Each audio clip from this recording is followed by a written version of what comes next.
Yes guys, ഹുൽഹ വ്ലോഗിലേക്ക് സ്വാഗതം. ലോകം മുഴുവൻ കാത്തിരിക്കുന്ന ഖംസത്ത് ചിമയേവ് vs DDPയുടെ ഫൈറ്റിനെ കുറിച്ചാണ്. ഇതുവരെ മത്സരിച്ച 13 ഫൈറ്റുകളിൽ തോൽവി എന്തെന്ന് പോലും അറിയാതെയാണ് ഖംസത്ത് ഇവിടെ വരെ എത്തിയിരിക്കുന്നത്. DDP ചെയ്ത 21 ഫൈറ്റിൽ 19 ജയവും 2 തോൽവിയും. ഇതാണ് DDPയുടെ സ്കോർ. DDP സ്ട്രോങ് സ്ട്രൈക്കറാണ്, ഗ്രാപ്ലറാണ്, നിലവിൽ ചാമ്പ്യനാണ്. എങ്കിലും ഖംസത്തിന് മുന്നിൽ DDPക്ക് അടിപതറുമോ എന്നാണ് നമ്മുടെ ചോദ്യം. DDP അവസാനമായി തോൽപ്പിച്ച 2 പേരും നിലവിലെ ചാമ്പ്യന്മാർ തന്നെയായിരുന്നു. പക്ഷേ ഖംസത്തുമായുള്ള ഫൈറ്റ് DDP നേരിടുന്ന ഏറ്റവും വലിയ വെല്ലുവിളി എന്തെന്ന് വെച്ചാൽ ഖംസത്തിന്റെ ഗ്രാപ്ലിംഗ് മികവ് തന്നെയാണ്. കഴിഞ്ഞ ഇന്റർവ്യൂവിൽ ഖംസത്തിന്റെ വാക്കുകൾ ഇതാണ്: റോബോട്ട് വിട്ടേക്കർ DDP മത്സരത്തിൽ റോബോട്ട് വിട്ടേക്കർ ടേക്ക് ഡൗൺ ചെയ്തിരുന്നു.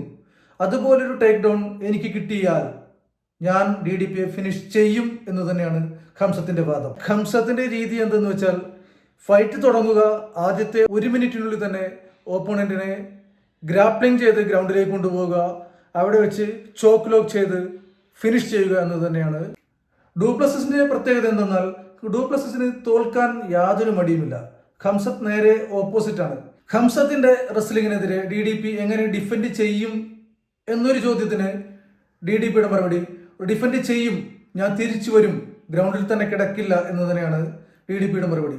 എങ്കിലും തിരിച്ചൊരു ചോദ്യം: DDPയുടെ റെസ്ലിംഗിനെ ഖംസത്ത് എങ്ങനെ ഡിഫെൻഡ് ചെയ്യും? കാരണം DDPയുടെ റെസ്ലിംഗിൽ അല്ലെങ്കിൽ ചോക്ക് ലോക്കിൽ ഇസ്രായേൽ അദസാനിയ വരെ വീണുപോയിരിക്കുന്നു. ഇനി ഖംസത്ത് ഏത് രീതിയിൽ ചോക്ക് ലോക്കിനെയും റെസ്ലിംഗിനെയും എങ്ങനെ നേരിടും എന്ന് തന്നെയാണ് നമ്മുടെ ചോദ്യം. DDP തന്റെ നോക്കൌട്ട് പവറിൽ വിശ്വസിക്കുന്നു. അതേപോലെ തന്നെ ഖംസത്ത് അയാളുടെ ഗ്രാപ്ലിംഗിലും ഫിനിഷിംഗിലും വിശ്വസിക്കുന്നു.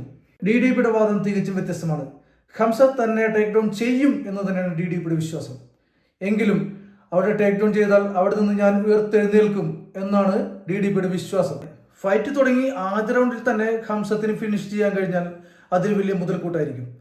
ഫൈറ്റ് നീണ്ടുപോവുകയാണെങ്കിൽ അത് DDPക്ക് വിജയസാധ്യത കൂടുന്നു. താരതമ്യേന ഖംസത്തിനേക്കാൾ വലിയ ഒരു സ്റ്റാമിന, കാരണം 5 റൗണ്ട് ഫൈറ്റ് ചെയ്യാനുള്ള ഒരു സ്റ്റാമിന കൂടുതലാണ് എന്ന് തന്നെയാണ് DDPയുടെ ഏറ്റവും വലിയ പ്രത്യേകത. ഖംസത്ത് പൊതുവെ 5 റൗണ്ട് മത്സരങ്ങൾ കുറവാണ് ഫൈറ്റ് ചെയ്തിരിക്കുന്നത്. ഏറ്റവും കൂടുതൽ ഖംസത്ത് 3 റൗണ്ട് ഫൈറ്റുകളാണ് ചെയ്തിട്ടുള്ളത്. കഴിഞ്ഞ വർഷം നടന്ന ഗിൽബർട്ട് ബേൺ ഖംസത്ത് മത്സരം നമ്മളെല്ലാവരും കണ്ടവരാണ്.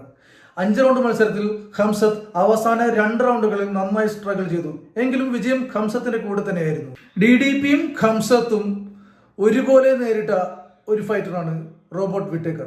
റോബോട്ട് വിട്ടേക്കറിനെ ആദ്യ മിനിറ്റിൽ തന്നെ ഫിനിഷ് ചെയ്ത് ഖംസത്ത് ലോകശ്രദ്ധ നേടിയിരുന്നു. പക്ഷേ DDP വിട്ടേക്കർ മത്സരം കുറച്ച് നീണ്ടുപോയിരുന്നു. എങ്കിലും DDP വിട്ടേക്കറിനെ ഫിനിഷ് ചെയ്തിരുന്നു. DDPയുടെ സ്റ്റൈൽ കിക്ക് ബോക്സിംഗ് സ്റ്റൈൽ ആയതുകൊണ്ട് ഖംസത്തിനെതിരെ മാരകമായ കിക്ക് നടത്തുമെന്നാണ് എല്ലാവരുടെയും പ്രതീക്ഷ. ഖംസത്ത് തികഞ്ഞ റെസ്ലർ ആയതുകൊണ്ട് ഏതൊരു കിക്ക് ബോക്സിംഗ് സ്റ്റൈലിനെയും എതിർത്ത് നിൽക്കാനുള്ള കഴിവ് ഖംസത്തിനുണ്ട്. മത്സരം 2-3 റൗണ്ടിൽ കൂടുതലേക്ക് നീണ്ടുപോവുകയാണെങ്കിൽ വിജയം DDPക്ക് തന്നെയാകുമെന്നാണ് എല്ലാവരുടെയും നിഗമനം. കാരണം 5 റൗണ്ട് ഫൈറ്റ് ചെയ്യാനുള്ള സ്റ്റാമിന ഖംസത്തിന് എങ്ങനെ ഉണ്ടാകും എന്ന് എല്ലാവരും നേരിട്ട് കാണേണ്ടിയിരിക്കുന്നു. UFC കണ്ട മിഡിൽ വെയ്റ്റ് കാറ്റഗറിയിലെ ഏറ്റവും നല്ല ഫൈറ്ററായിട്ടാണ് DDPയെ MMA ലോകം കാണുന്നത്. അങ്ങനെയുള്ള DDPയെ ഖംസത്ത് വിട്ടേക്കറെ തോൽപ്പിച്ച മോഡലിൽ തന്നെ തോൽപ്പിക്കുകയാണെങ്കിൽ, കാരണം ആദ്യ റൗണ്ട് തന്നെ ടേക്ക് ഡൗൺ ചെയ്ത് ബാക്ക് ഹോൾഡ് ചെയ്ത് ചോക്ക് ലോക്ക് ഇട്ട് ക്ലോസ് ചെയ്യുകയാണെങ്കിൽ പിന്നെ ഖംസത്ത് വേറെ ലെവലാണ്, വേറെ ലെവൽ. എൻ്റെ ഒരു ചെറിയൊരു പ്രഡിക്ഷൻ ഞാൻ പറയാം. നിലവിൽ DDP ചാമ്പ്യനാണ്. ലോകം കണ്ട ഒരു വലിയൊരു ഫൈറ്റർ അദസാനിയെ തോൽപ്പിച്ചയാളാണ്. എങ്കിലും ഓപ്പോസിറ്റ് നിൽക്കുന്നത് ഖംസത്ത് ചിമയേവ് ആണ്. പേടിക്കണം DDP. എനിക്കതേ പറയാനുള്ളൂ. DDP ജയിക്കുമോ അതോ ഖംസത്ത് ചിമയേവ് ജയിക്കുമോ? കമന്റ് ചെയ്യുക. വീഡിയോ ഇഷ്ടപ്പെട്ടാൽ ലൈക്ക്, ഷെയർ, സബ്സ്ക്രൈബ്.